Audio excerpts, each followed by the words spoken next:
Welcome back to Bagil vlogs, welcome back to my channel. ఈ రోజు curry వచ్చేసి సొరకాయ అనమాట. సొరకాయ కర్రీలో పాలేసి చేస్తే చాలా బాగుండిద్ది. టేస్ట్ అయితే కమ్మగా బాగుండిద్ది అనమాట వేడి వేడి అన్నంలోకి. ప్రాసెస్లోకి అయితే వెళ్ళిపోతాం. ఫస్ట్ అయితే సొరకాయని చెక్కు తీసి అయితే ఇలా పీసెస్ కింద కట్ చేసుకొని పెట్టుకున్నాను అనమాట. అంతే ఆనియన్స్ పచ్చిమిర్చి కూడా కట్ చేసుకొని పెట్టేసుకున్నాను. ఒక్కసారి ఇలా ట్రై చేయండి, చాలా బాగుంటుంది. మీరు ఎప్పుడైనా చేశారో లేదా అనేది కూడా కమెంట్ చేసేసేయండి. నేనైతే ఎలా చేస్తాను అనేది చూపిస్తే వచ్చేసేయండి. ఫస్ట్ అయితే ప్యాన్లో ఆయిల్ వేసేసుకున్నాను. అంతే తాలింపు గింజలు కూడా వేసుకొని మంచిగా తాలింపు గింజలు ఫ్రై అయ్యేదాకా ఫ్రై చేసుకోవాలన్నమాట.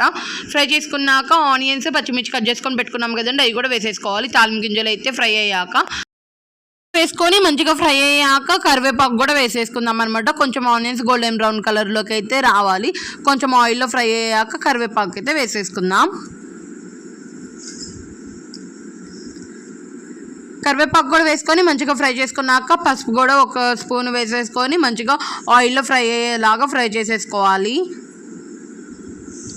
ఇలా పాలేసి చేస్తే మాత్రం కర్రీ చాలా బాగుండిద్దండి. ఒకసారి ట్రై చేసేయండి. ఇప్పుడు ఆయిల్లో ఫ్రై అయిపోయింది కాబట్టి పసుపు కూడా మనం కట్ చేసుకొని పెట్టుకున్న సొరకాయ ముక్కలను అయితే వేసేసుకొని మంచిగా కలుపుకోవాలన్నమాట. తాలింపు అంతా మిక్స్ అయ్యేలాగా మిక్స్ చేసేసుకోవాలి. హైలో పెట్టయితే అసలు చేయొద్దు, సిమ్లో పెట్టే చేయండి. ఎందుకంటే సొరకాయలో ఉన్న వాటర్ అనేది మంచిగా బయటకు వచ్చి ఆ వాటర్తోనే సొరకాయ కుక్ అయితే చాలా బాగుండిద్ది. మనం ఇంకా ఎక్స్ట్రా వాటర్ పోయిన అవసరం లేదనమాట.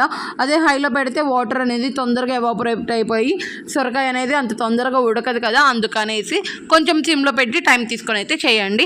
ఇప్పుడైతే నేను సాల్ట్ కూడా వేసేస్తున్నాను అనమాట. మంచిగా మిక్స్ చేసేసాక నేను కలుపు వేసాను. మీరు సాల్ట్ మీ టేస్ట్కి తగ్గట్టు అయితే వేసేసుకోవచ్చు. ఇట్లా కలుపు కూడా వేసాక కొంచెం సేపు మగ్గనియాలన్నమాట. మగ్గనిచ్చి సిమ్లో పెట్టి మూత పెట్టేసుకొని ఒక 5 minutes అయితే వదిలేస్తే ఆ వాటర్ అంతా మంచిగా వచ్చేసి ముక్కలు అయితే సొరకాయ ముక్కలు మంచిగా మగ్గుతాయి అన్నమాట.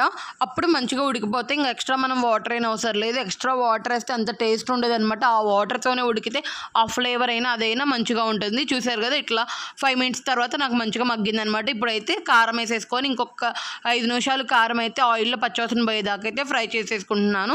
ఆల్మోస్ట్ కర్రీ అయితే అయిపోయింది అనమాట. ఇంకొక 5 minutes కనుక మూత పెట్టి మనం మగ్గనిస్తే ఆల్మోస్ట్ ఇంకా అయిపోయినట్టు, ఇంకా కర్రీ అయితే ఉడికిద్ది అనమాట. మూత పెట్టేసి 5 minutes అయితే ఉడికినిచ్చాక చూసారు కదా, నాకు ఆయిల్ మంచిగా తేలిందనమాట. అసలు వాటర్ అనేది లేకుండా పీస్ కూడా మంచిగా కుక్ అయింది, సొరకాయ పీస్ కూడా. ఇంక ఇప్పుడైతే పాలు అనమాట, కాసి చల్లార్చుకున్న పాలు అయితే పోసుకోవాలి. దీంట్లో ధనియాల పొడి, గరం మసాలా ఏం అవసరం లేదు.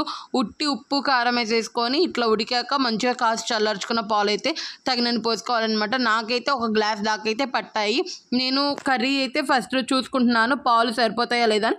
చూసుకొని మళ్ళీ కావాలంటే పోసుకోవచ్చు, మనకి గ్రేవీ కావాల్సిన దాన్ని బట్టి అనమాట. ఇది ఒక ఉడకనిస్తే చాలు పాలు పోసాక, ఎందుకంటే ఆల్రెడీ మనం పాలు అయితే కాసుకొని పెట్టుకున్నాం కాబట్టి. ఇప్పుడు నాకు ఇంకొంచెం పడతాయి అనిపించింది, అందుకని ఇంకొంచెం అయితే వేస్తున్నాను అనమాట.